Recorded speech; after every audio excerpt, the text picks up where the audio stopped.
Replacement అనేది common surgery. భారతదేశంలో దాదాపు 3 లక్షల మందికి ప్రతి సంవత్సరం నీ రీప్లేస్మెంట్ జరుగుతూ ఉన్నది.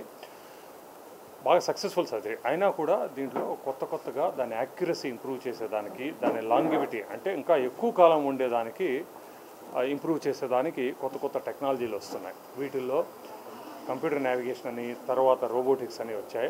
వాటిలో ఉన్న ప్రాబ్లమ్స్ వలన, కాంప్లికేషన్లు ఎక్కువ ఉండడం వలన కొత్తగా వాటన్నిటికీ భిన్నంగా ఆ కాంప్లికేషన్స్ రాకుండా పర్ఫెక్ట్ యాక్యురసీ వచ్చే విధంగా కొత్త టెక్నాలజీ వచ్చింది. దాన్ని augmented reality in total knee replacement అంటారు.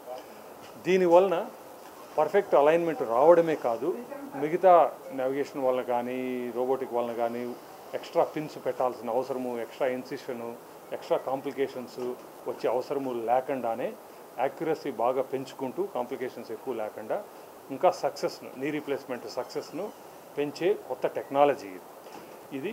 మొట్టమొదటిసారిగా ఆంధ్ర అండ్ తెలంగాణలో ల్యాండ్మార్క్ హాస్పిటల్లో మా బృందం వచ్చేసింది. ఫిబ్రవరిలో చేశాము. ఇప్పటికి దాదాపు 70 సర్జరీలు జరిగాయి. వీటితో మా అబ్జర్వేషన్ ప్రకారము చాలా బాగా ఇంప్రూవ్మెంట్ ఉంది. పేషెంట్లు తొందరగా కోలుకోగలుగుతున్నారు.